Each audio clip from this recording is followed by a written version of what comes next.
Friends, ఇప్పుడే అందిన వార్త. తెలంగాణ ముఖ్యమంత్రి రేవంత్కు కీలక నేత బిగ్ షాక్ అయితే ఇచ్చారు.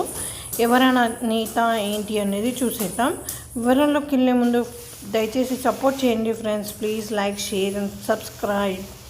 అయితే లోక్సభ ఎన్నికల వేళ సీఎం రేవంత్ రెడ్డికి షాక్ ఇచ్చారు కాంగ్రెస్ నేత మోత్కుపల్లి నరసింహులు. కాంగ్రెస్ పార్టీలో మాదిగలకు అన్యాయం జరుగుతోందని ఆవేదన వ్యక్తం చేశారు.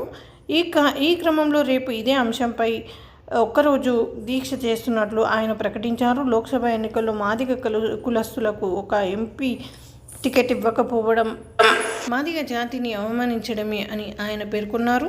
ఈ ప్రభుత్వ హయాంలో మాదిగ జాతి అణచివేతకు గురవుతుందని అన్నారు. కాగా అసెంబ్లీ ఎన్నికలకు ముందు మోత్కుపల్లి నరసింహులు బీఆర్ఎస్ పార్టీకి రాజీనామా చేసి కాంగ్రెస్లో చేరిన విషయం తెలిసిందే.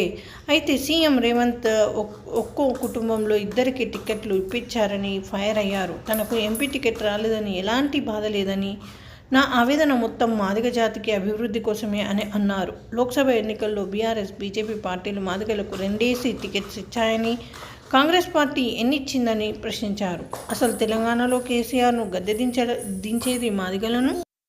అలాంటిది 17 పార్లమెంట్ స్థానాల్లో ఒక్క మాదిగ కులానికి చెందిన అభ్యర్థి దొరకలేదా అని రేవంత్ రెడ్డిని నిలదీశారు. ఇటీవల బీఆర్ఎస్కు రాజీనామా చేసి కాంగ్రెస్లో చేరిన కడియం శ్రీహరికి ఏ కులమో ఆయనకే తెలియదని ఎద్దేవా చేశారు. రానున్న లోక్సభ ఎన్నికల్లో ఆయన కూతురు ఓడిపోవడం పక్కా అని జోస్యం చెప్పారు. ఒక్కో కుటుంబంలో ఇద్దరికి టికెట్ ఇచ్చారు. మాదిగ వాళ్ళు ఏం పాపం చేశారని మోత్కుపల్లి అన్నారు. రేవంత్ రెడ్డి ముఖ్యమంత్రి కావాలన్న కోరుకున్న వ్యక్తిని తానని, తన మాటకు రెస్పెక్ట్ లేదని, రేవంత్ రెడ్డి సీఎం అయ్యాక తనకు ఇప్పటి వరకు అపాయింట్మెంట్ ఇవ్వలేదని ఆవేదన వ్యక్తం చేశారు. ఈ విధంగా వార్తలు అయితే వస్తున్నాయి friends. Please like, share and subscribe.